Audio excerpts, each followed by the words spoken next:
അങ്ങനെ നമ്മുടെ ഗബ്രൂട്ടിൻ്റെ ബർത്ത്ഡേക്ക് പ്രിൻസിനും പ്രിൻസിക്കൊക്കെ ഡ്രസ്സ് എടുക്കാനായിട്ട് വന്നു കേട്ടോ. അപ്പോൾ പ്രിൻസി പറഞ്ഞത് പ്രിൻസിക്കാണെങ്കിൽ ഗബ്രൂട്ടിൻ്റെ സെയിം കളറിലുള്ള ഡ്രസ്സ് വേണമെന്ന്. ഗബ്രൂട്ടിൻ്റെ അടുത്ത് ഒരു ഓവർകോട്ട് ഡ്രസ്സാണ് എടുത്തത്. അപ്പം ആ ഷർട്ടിനും പാൻറ്റിനും പറ്റിയ ആ കളർ സെയിം കളർ തന്നെ വേണമെന്ന്. അപ്പോൾ അവൾക്കാണെങ്കിൽ നേവി ബ്ലൂ ആണ് ഞങ്ങൾ നോക്കുന്നത്.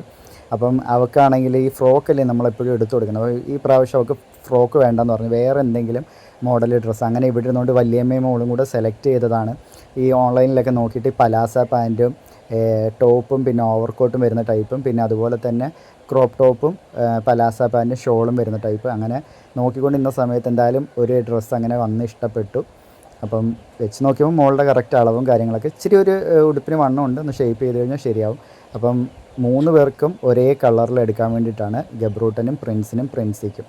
അപ്പം നേവി ബ്ലൂ നമ്മൾ സെലക്ട് ചെയ്തു. അതിന് ശേഷം നമ്മളിത് ഈ ഡ്രസ്സും കൂടെ ഒന്ന് വെച്ച് നോക്കി എങ്ങനെയുണ്ട് എന്നുള്ളത് അറിയാൻ വേണ്ടിയിട്ട്. കുഴപ്പമില്ല, അവൾക്ക് ചേരുന്നുണ്ടായിരുന്നു. നമ്മൾ ഇത്രയും നാൾ ഫ്രോക്ക് ഇട്ട് കണ്ടതുകൊണ്ട് അതിൽ നിന്നൊരു ഡിഫറെൻ്റായിട്ട് തോന്നുന്നു. ഇതാണ് നമ്മൾ സെലക്ട് ചെയ്ത് എടുത്ത കളറ്. ഞങ്ങൾ ഇതിനേക്കാളും നല്ലൊരു മോഡലും കൂടെ കണ്ട് അത് നോക്കിയപ്പം പ്രിൻസിക്ക് പക്ഷേ അത് ഇഷ്ടപ്പെട്ടില്ല. അതുകൊണ്ട് ഇതാണ് ഞങ്ങൾക്ക് കുറച്ചുകൂടെ ഒന്ന് ഇഷ്ടപ്പെട്ടായിരുന്നു. പക്ഷേ പ്രിൻസിക്കാണെങ്കിൽ ഇത് വേണ്ട, മറ്റേത് തന്നെയെന്ന് പറഞ്ഞ് അങ്ങനെ നമ്മൾ മറ്റേ ഡ്രസ്സ് തന്നെ സെലക്ട് ചെയ്തെടുത്തു. അപ്പോൾ അതാ ഞങ്ങൾ പ്രിൻസിന് ഡ്രസ്സ് എടുക്കട്ടോ.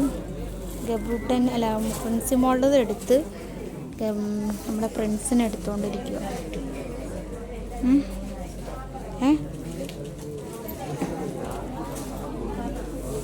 നേവി ബ്ലൂ ആണ് നമ്മുടെ ഗബ്രൂട്ടൻ എടുത്ത കളർ തന്നെ എടുക്കാൻ വേണ്ടിയിട്ടേ മക്കൾ 3 പേരും ഒരേ കളറിൽ ഇടണമെന്ന് വിചാരിച്ച് നോക്കിക്കൊണ്ടിരിക്കുക. പ്രിൻസിന് നമ്മൾ ദാണ്ട് ഷർട്ട് എടുത്തു കിട്ടും, അത് തന്നെ, കാരണം വേറെ ഈ ഒരു കളറിലില്ല.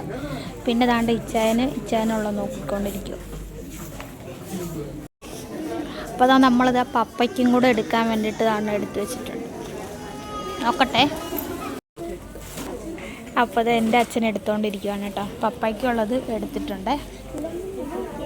അപ്പം അച്ഛനുള്ള എടുത്തിട്ട് കാണിക്കാവേ, ഇങ്ങോട്ട് കാണിച്ച്. അപ്പോൾ ഇത് നമ്മൾ സോമനച്ഛൻ എടുത്തു കേട്ടോ. കൊള്ളാം. അങ്ങനെ ഡ്രസ്സെല്ലാം എടുത്തു കഴിഞ്ഞപ്പോൾ നമ്മൾ ഡോറയ്ക്കാണെങ്കിൽ ചെറിയ രീതിയിൽ കാലുവേദനയും കാര്യങ്ങളൊക്കെ വന്ന് അങ്ങനെ നമ്മൾ ലിഫ്റ്റിൻ്റെ അടുത്ത് കൊണ്ടുവന്ന് അങ്ങനെ ഇരുത്തിയിരിക്കുകയാണ്. കാലുവേദന എടുത്തിരിക്കുക. അപ്പം അപ്പുറത്തൊക്കെ നിന്നുകൊണ്ട് നമ്മൾ സെയിൽസ് ചെയ്യാൻ നിൽക്കുന്ന ചേച്ചിമാരൊക്കെ പറയുന്നുണ്ട്, വീഡിയോസൊക്കെ സ്ഥിരം കാണാറുണ്ട്, ഇഷ്ടപ്പെട്ടിട്ടുണ്ട്, കഴിഞ്ഞ പ്രാവശ്യം ഡ്രസ്സ് എടുത്ത വീഡിയോ ഒക്കെ കണ്ടു എന്നൊക്കെ വിളിച്ച് പറയാണ്. അങ്ങനെ ഞങ്ങൾ അതൊക്കെ കേട്ടിട്ട് ഇങ്ങനെ ചിരിച്ചിരിക്കാം. അവിടെ നമ്മൾ നേരെ വരുന്നത് കേക്ക് വേൾഡിലേക്കാണ്. കാരണം നല്ല രീതിയിൽ ലേറ്റായി, 1:15 അങ്ങാണ്ട് കഴിഞ്ഞു പർച്ചേസ് കഴിഞ്ഞ് ഇറങ്ങിയപ്പോൾ. അപ്പോൾ ഒരു ഷാർജയും ഒരു കട്ട്ലേറ്റും മേടിച്ച് കഴിക്കാൻ വിചാരിച്ച് ഞങ്ങളങ്ങനെ കയറി. അങ്ങനെ ഷാർജയും കട്ട്ലേറ്റും കഴിച്ച് നേരെ വീട്ടിലേക്ക് വിട്ടു.